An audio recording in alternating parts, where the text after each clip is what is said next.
जिवंत कोंबडा अंगावरून उतरवला, डोक्यावरचे केस ओढले, हायपोथायरॉइडचा त्रास असतानाही औषधं देऊन मानसिक आणि शारीरिक त्रास दिला. त्यांचा मुलगा शारीरिक संबंध ठेवण्यासाठी असक्षम आहे हे लपवण्यासाठी माझं आयुष्य बर्बाद केलं. हे खळबळजनक आरोप केलेत ठाकरे गटाचे नेते तथा माजी खासदार विनायक राऊत यांच्या सुनेने. विनायक राऊतांची सून गिरिजा राऊत यांनी पत्रकार परिषद घेत पती गीतेश राऊत आणि सासरच्या कुटुंबावर त्यांनी गंभीर आरोप केले असून आता राऊत कुटुंबातील वाद चव्हाट्यावर आला आहे.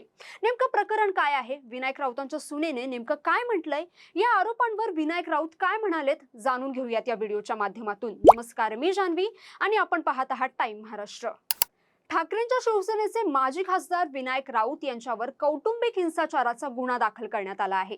त्यांची सून गिरिजा राऊत यांनी सासरे विनायक राऊत आणि पती गीतेश राऊत यांच्यासह राऊत कुटुंबावर शारीरिक आणि मानसिक छळ केल्याचे आरोप केले आहेत. गिरिजा यांनी पत्रकार परिषद घेऊन त्यांची व्यथा मांडली. त्यांनी विनायक राऊत आणि गीतेश राऊत यांच्याबद्दल काही धक्कादायक खुलासे केले आहेत. राऊत कुटुंबाने माझी फसवणूक केली. गीतेश राऊत यांच्यासोबत लग्न करण्याआधी त्यांच्याबद्दलची सत्यता माझ्यापासून लपवली गेली. तसेच 2017 ते 2018 पर्यंत आमच्यामध्ये कोणताही शारीरिक संबंध झालेला नव्हता. याबद्दल विचारणा केल्यावर गीतेश राऊत आणि राऊत कुटुंबीय माझा शारीरिक आणि मानसिक छळ करायचे असं गिरिजा राऊत म्हणाल्यात. तसेच गीतेश राऊत यांनी मला या प्रकरणाबद्दल कुठेही वाच्यता न करण्याची धमकी दिली आहे. माझ्या वडिलांनी निवडणुकीत 2 कोटी रुपये लावले आहेत, त्यामुळे जर त्यांच्या इमेजला धक्का लागला तर बघ मी तुझ्यासोबत काय करतो अशा धमक्या गीतेश यांनी मला दिल्या आहेत असं गिरिजा राऊत म्हणाल्यात.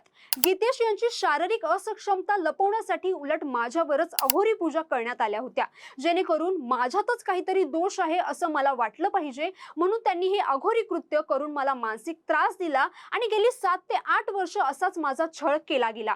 हे अघोरी पूजा करणारे भोंदू बाबा सिंधुदुर्ग पट्ट्यातले होते असे धक्कादायक खुलासे गिरिजा राऊत यांनी पत्रकार परिषदेत केले आहेत. या प्रकरणात आणखी धक्कादायक बाब म्हणजे पोलिसात दाखल करण्यात आलेल्या तक्रारीत पती गीतेश राऊत यांच्यावर देखील गिरिजा राऊत यांनी धक्कादायक आरोप केले आहेत. या तक्रारीत त्यांनी म्हटलंय की शारीरिक संबंधांवर माझ्या पतीचं असं मत होतं की ते फक्त इंटरनॅशनल लोकेशनला जाऊन शारीरिक संबंध ठेवू शकतात. भारतात सेक्स करायला ते कम्फर्टेबल नाहीत असं गिरिजा राऊत म्हणाल्यात. नेमकं गिरिजा राऊत काय म्हणाल्यात ते पाहूया. अघोरी कृत्य ॲज इन 2018 मध्ये, म्हणजे डिसेंबर 2017ला लग्न झाल्यापासून सप्टेंबर 2018 पर्यंत आमच्यात काहीही शारीरिक संबंध आले नव्हते.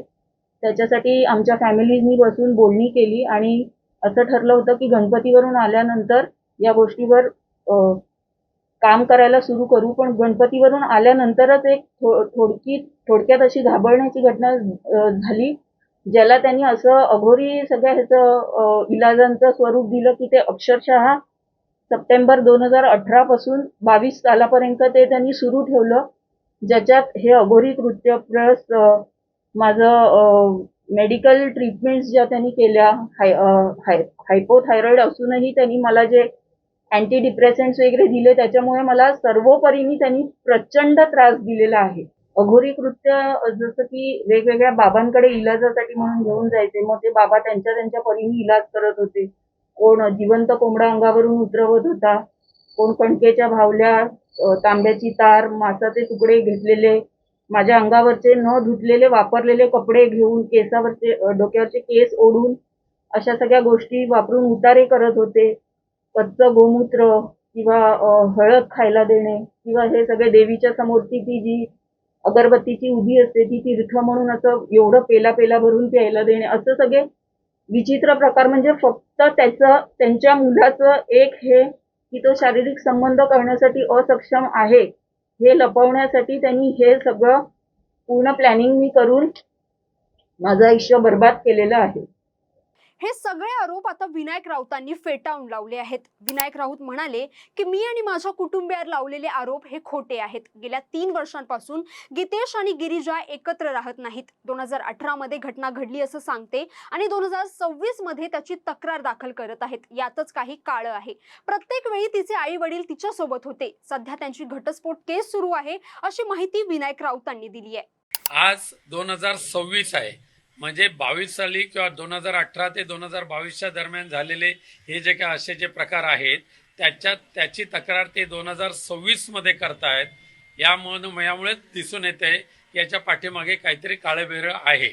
आणि हे सगळे गैरप्रकार होत असताना त्याने स्वतः तक्रारीमध्ये लिहिलेलं आहे की त्या प्रत्येक वेळेला माझे आई वडील माझ्याबरोबर असायचे आणि मग आई वडिलांच्याच संरक्षणामध्ये असणारी गिरिजा तिला त्याच वेळेला ह्या अघोरी प्रकाराच्या विरुद्ध आवाज उठवण्याची संधी होती किंवा तक्रार करण्याची संधी होती, परंतु त्यांनी 26 पर्यंत हे का दाबून ठेवलं हा विषय आहे.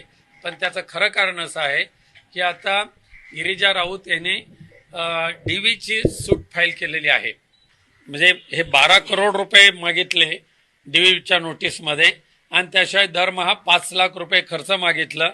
त्याशिवाय घर आणि गाडी ही मागणी तर कायमच ठेवलेली आहे आणि ही मागणी मान्य होणार नाही हे लक्षात ठेवून त्याने अशा पद्धतीचे खोटे नाटे आरोप आमच्यावर केलेले आहेत आणि ते आम्हाला मान्य नाहीत. तक्रारदार गिरिजा राऊत यांनी दिलेल्या फिर्यादीनुसार लग्न होऊनही मूल होत नसल्यामुळे त्यांची वैद्यकीय तपासणी करण्यात आली होती. मात्र त्यानंतर त्यांच्या सासरच्या लोकांनी अपत्य प्राप्तीसाठी अघोरी प्रथा आणि जादूटोण्याचा आधार घेतला. या अघोरी कृत्यांमध्ये त्यांना जबरदस्तीने सामील करून घेत त्यांचा मानसिक व शारीरिक छळ करण्यात आला. या प्रकरणात पोलिसांनी पती गीतेश राऊत सासरे व माजी खासदार विनायक राऊत सासू आणि भोंदूबाबा फिरोज शेख यांच्यावर गुन्हा दाखल केला होता. पोलिसांनी दिलेल्या माहितीनुसार या प्रकरणाचा तपास करत असताना पोलिसांनी सिंधुदुर्ग येथील एका ठिकाणी छापा टाकला. या कारवाई दरम्यान स्वतः तक्रारदार गिरिजा राऊत हजर होत्या. त्यांनी भोंदूबाबा फिरोज शेख याला ओळखल्यानंतर पोलिसांनी फिरोज शेख याला तात्काळ अटक केली. पोलिसांनी घटनास्थळावरून अघोरी कृत्यांसाठी वापरण्यात येणारे लिंबू, टाचण्या आणि इतर संशयास्पद साहित्य जप्त केलं आहे. अटक करण्यात आलेला भोंदूबाबा फिरोज शेख याला काल ठाण्याच्या जिल्हा सत्र न्यायालयात हजर करण्यात आलं होतं. या अघोरी कृत्यामागे आणखी कुणाचा हात आहे का, इतर आरोपींचा यात सहभाग आहे का, याचा सखोल तपास करण्यासाठी पोलिसांनी 6 दिवसांची पोलीस कस्टडीची मागणी केली आहे. मात्र न्यायालयाने दोन्ही बाजूंचा युक्तिवाद ऐकून आरोपी फिरोज शेख याला 2 दिवसांची पोलीस कोठडी मंजूर केली. त्याला 14 तारखेला पुन्हा न्यायालयात हजर केलं जाईल. दरम्यान विनायक राऊत यांचे पुत्र गीतेश राऊत हे त्यांच्या पत्नीसह घोडबंदर, चितळसर, मानपाडा येथे राहायचे. आता गिरिजा राऊत यांनी समोर येत अशा प्रकारे खळबळजनक आरोप केल्यामुळे विनायक राऊतांच्या कुटुंबातील अंतर्गत वाद आता चव्हाट्यावर आला आहे. त्यामुळे आता या पुढे प्रकरणात काय घडतं हे पाहणं आता तितकंच महत्त्वाचं आहे. तर तुम्हाला या सगळ्या घटनेबद्दल काय वाटतं? तुमचं मत आम्हाला नक्की कमेंट करून कळवा आणि हा व्हिडिओ आवडला असेल तर लाईक करा, शेअर करा आणि चॅनलला सबस्क्राईब करायला विसरू नका. धन्यवाद.